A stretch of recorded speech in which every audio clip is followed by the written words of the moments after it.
Hello, literature lovers. Today we are going to talk about diasporic writers, starting with Sam Selwyn, a Trinidadian writer.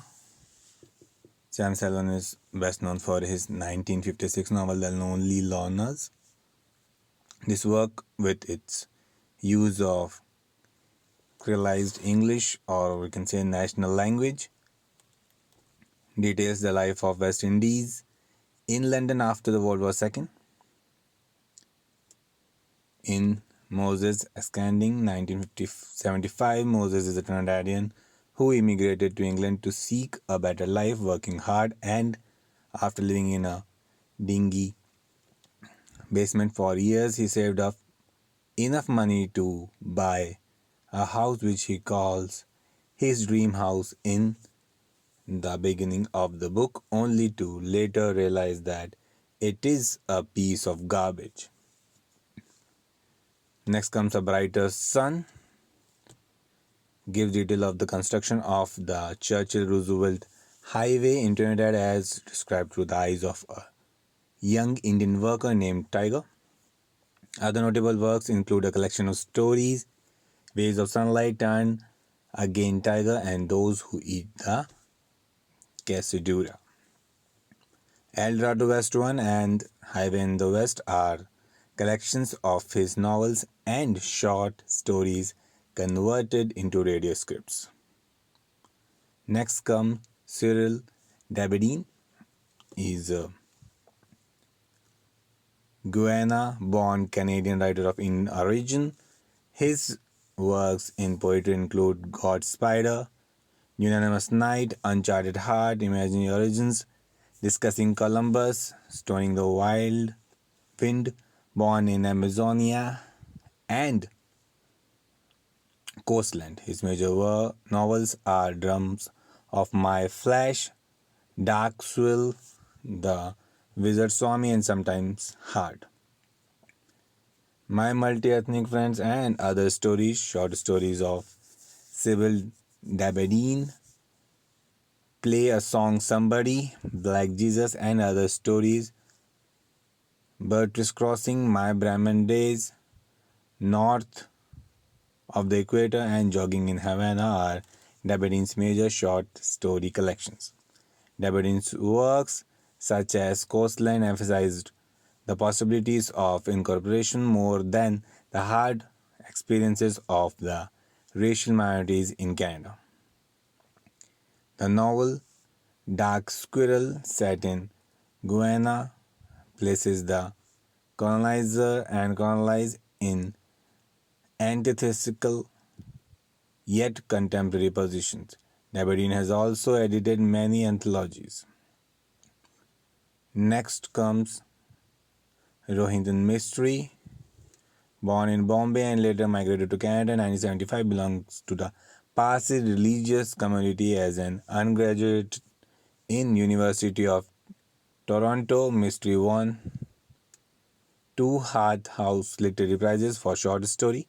His major works include a collection of short stories entitled Tales from Firozshabad and 3 novels such A Long Day, A Fine Balance, and Family Matters.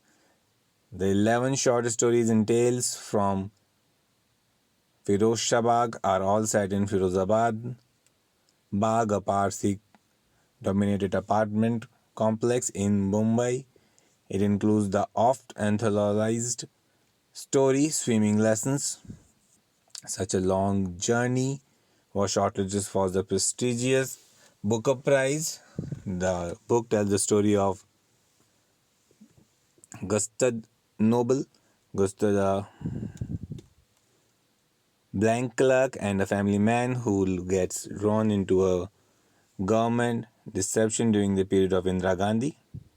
A Fine Balance is set in an unidentified city in India. During emergency period, the bank concerns the intervened lives of Manik Kalla, Deena Dalal, Ishwar Darji, and Om Prakash Darji. Family Matters, published in 2002, is the third novel by Rohingya Mystery. The book, which is set in the city of Mumbai, centers around a middle class Parsi family which goes through a domestic crisis. The Scream is a short fiction by Rohingya Mystery. Next comes Yan Martel. He is Spanish-born Canadian writer best known for his novel Life of Pi. Pisin Molito Pai Patel, a spiritually and rationally curious Indian boy from Puducherry, now it is called Puducherry, earlier it was Pondicherry, is the protagonist of Life of Pi, which won Man Booker Prize in 2002. Another important character is the Bengal tiger named Richard Parker, along with whom Pi survives 227 days on lifeboat in the Pacific Ocean. Following a shipwreck, the book was adapted into a film under the directorship of Ang Lee. The novel Self has its protagonist, self-indulged male with split personality. It tells the story of an itinerant writer who wakes up one morning only to find that he has transformed into a woman. Marte's other major works are Beatrice and Virgil and High Mountains of Portugal. The Facts Behind the Helsinki Reconnaissance is a collection of short stories by him. Next comes Shamsal Durian, is a Canadian novelist born in Colombo to a Sinhalese mother and Tamil father. The tensions between Sinhalese and Tamils form a major theme of his works. Funny Boy won books in Canada First Novel Award. Urge is the protagonist of this coming of age novel set in Sri Lanka. As the novel proceeds, Urge explores his sexual identity and confronts the Sinhala Tamil tensions leading up to the 1983 riots. His other novels are Cinnamon Gardens, Swimming in the Monsoon Sea, and Hungry Ghosts. He also edited a collection of short stories entitled Story Walla. That was it for Diasporic Writers. Thanks for listening.